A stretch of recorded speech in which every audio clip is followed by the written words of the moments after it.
How to Make Weed Cookies by Matt Ruby. That's me.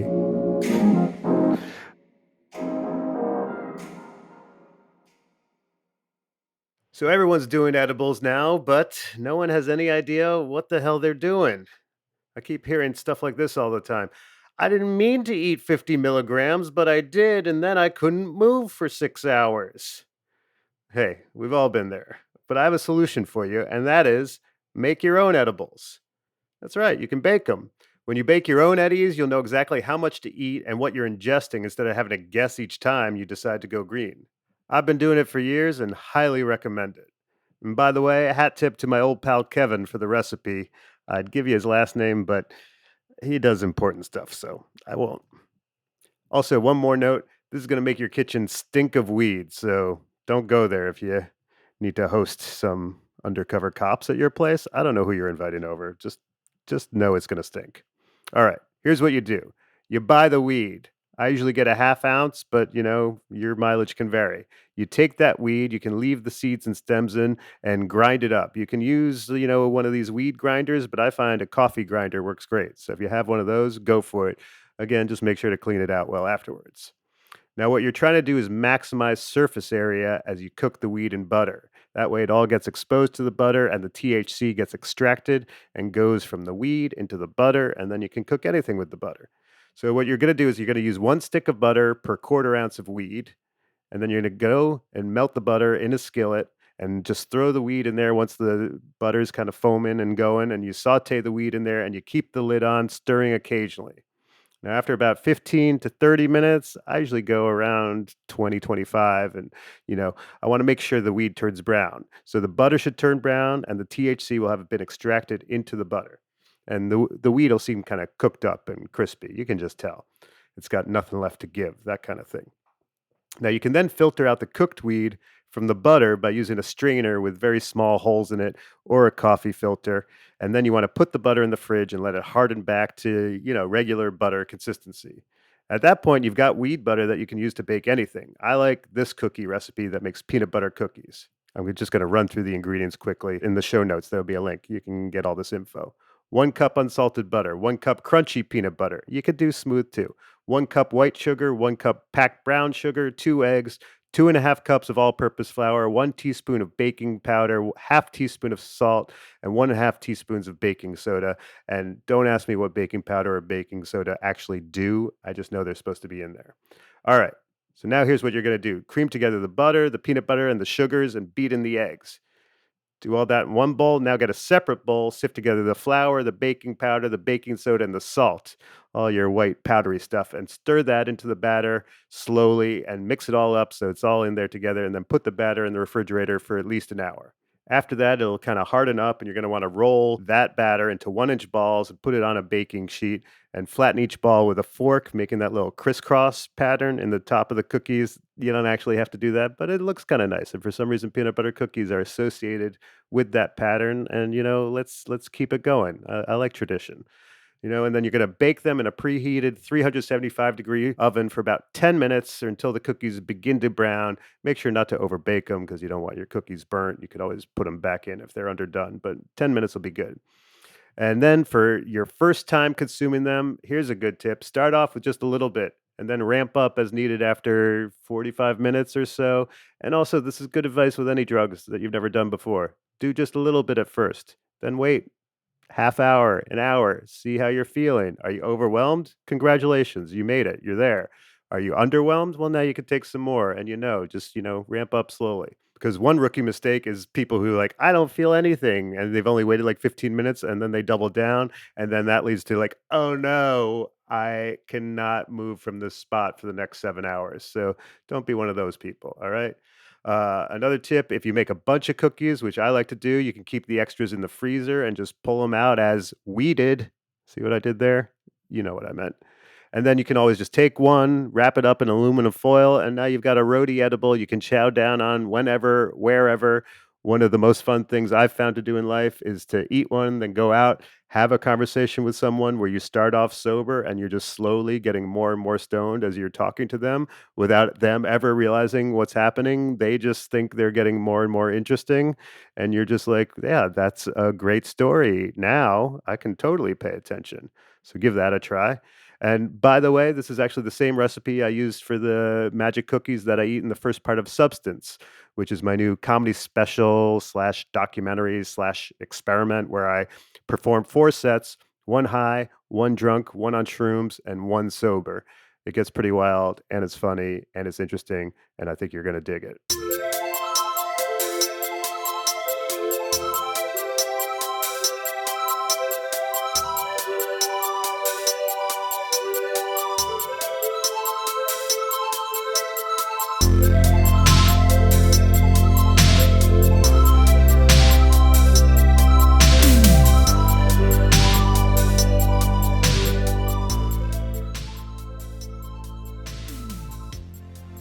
Now let's bring producer Jeremiah McVeigh into the chat to discuss weed cookies, man.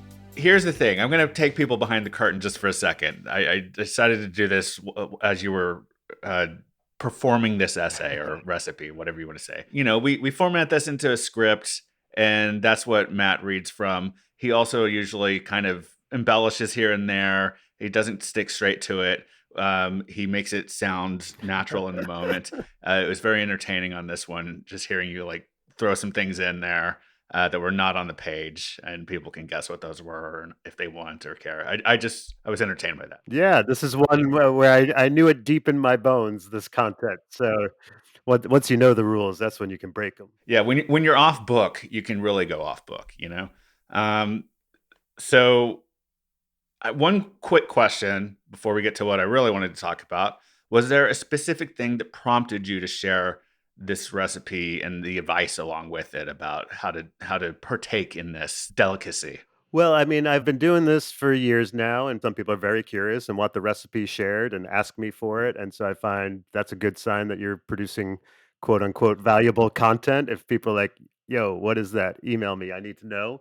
And so that's been a sign for a while. I think maybe in the public sphere, like years ago, it wasn't something you really wanted to be out there publicly, or there might be some blowback. Not that I ever cared all that much, but it's just like, do you need that coming up in Google search results? But at this point in our society, it feels like everyone's smoking or eating weed. And like I walk down the street in New York City, and every corner is a weed shop, and I smell weed from across the street, and it feels like it's burst into the mainstream in a way that it doesn't need to be under the table anymore, so to speak. And then also the new special came out where I am eating these cookies and sort of representing being stoned and on some level advocating for it, or at least being public about it. So figured all that made it a good time to unveil the magic cookie recipe.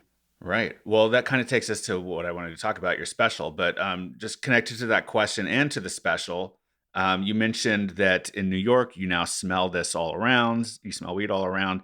Did you feel newly empowered, even though you may have been talking about it in your act or, in other ways too? But did you feel newly empowered to be more permanently on the record, talking about things like this, like in the form of videos and your special, this podcast? Like something that you know is going to live on and not necessarily just be taken down or be something more ephemeral.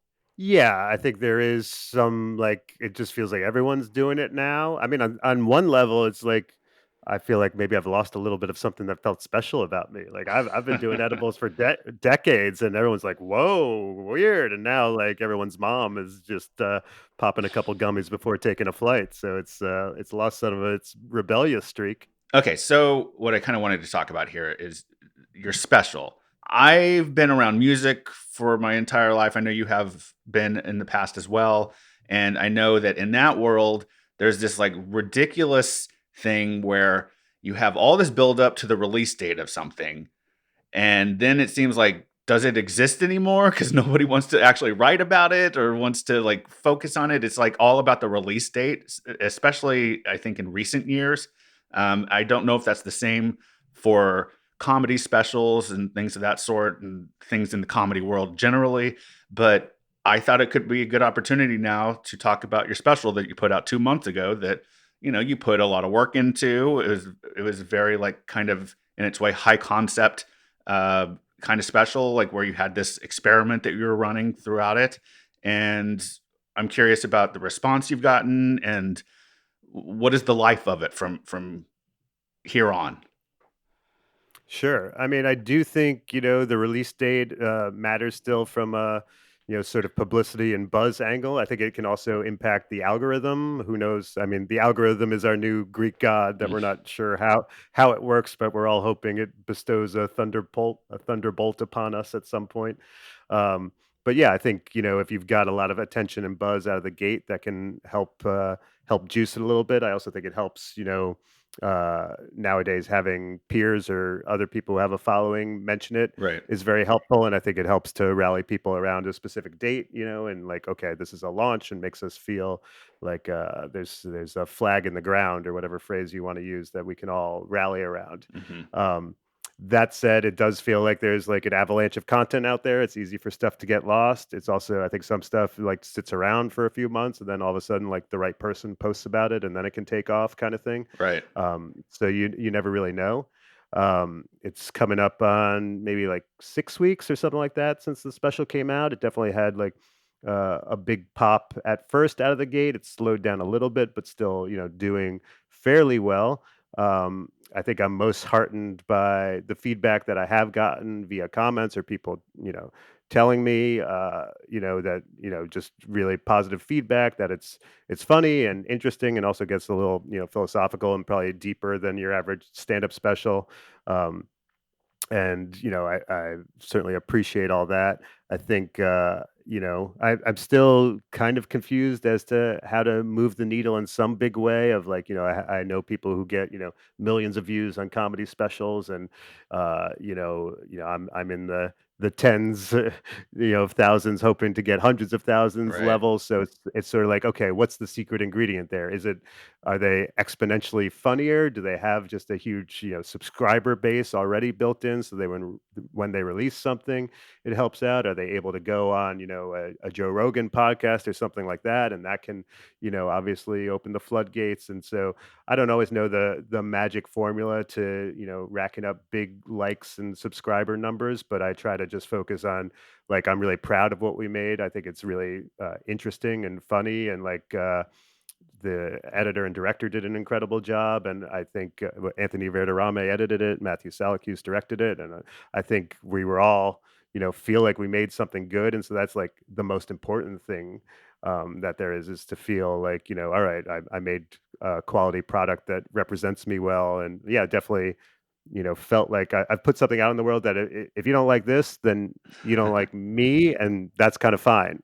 In a way that I don't mean that it sounds sort of bitchy, but I don't mean it in a negative way. It's like, I feel like I made something that's like only I could make, and that it's funny and interesting and has a purity to it. Mhm. And like, if it's not up your alley, that's cool. It's probably like the rest of what I'm doing probably isn't up your alley. And if it is up your alley, and you really like it, then you'll probably really like some of the other stuff. And the other thing that I'll throw in, that, maybe to other comedians or creators or any or filmmakers, whoever, we did a screening of it in a room with, 75 people there, and that was so valuable, Oh, as opposed to nice. having it just exist within a digital realm as a film, and only having it watched independently, especially because one of the themes that comes out within the special is this idea of people gathering in a room together and experiencing a moment as a Mhm. shared collective, and the power of that. So it was great to have that, for actually screening the movie, and just feeling, you feel the energy in a room, and finding out stuff that, some of the documentary stuff along the way got big laughs that I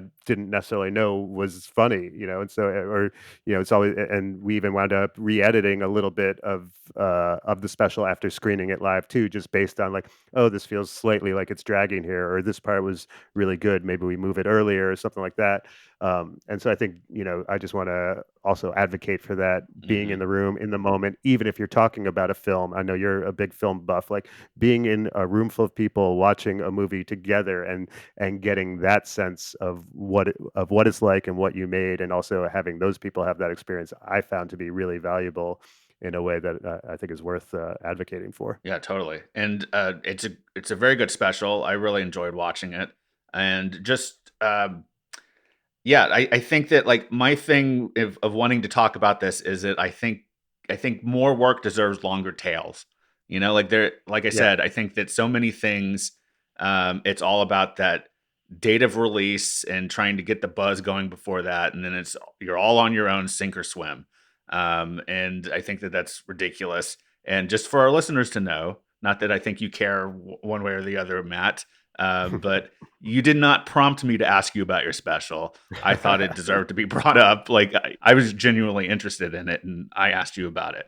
So Well, yeah, thank you for asking. I appreciate it. I think we get sucked into this like celebrity culture and the big machine, and I think is who benefits the most from this big release date right, sort of pop and attention. And I think the more you're doing something underground or more niche, or the less you're coming out of the gate in a famous way, the more that long tail sort of mentality is going to work for you. That like it might take longer, it might just simmer for a while, and then all of a sudden get noticed by sometimes it can just be the one right person who sees it and gets it and can help elevate it, and like that might not happen right away. So yeah, I totally, think you're onto something with like we don't all have to be like it's this one moment to shine bright and this it's now or never and that's it. I think especially if you're doing something off the beaten path or a little under the radar, it can take longer.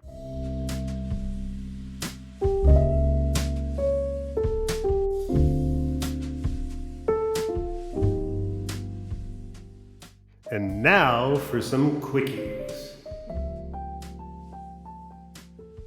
The way to be confident and happy is to power pose.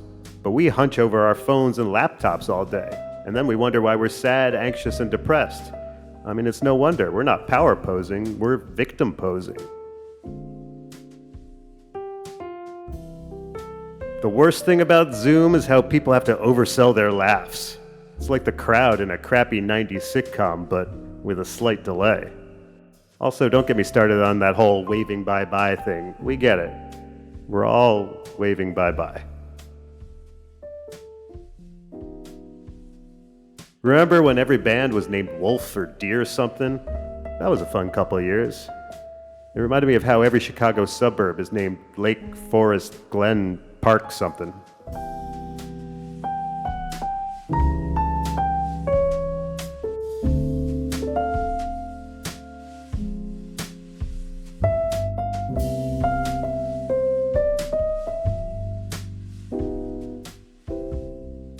You can subscribe to or follow this show just about anywhere you listen to podcasts.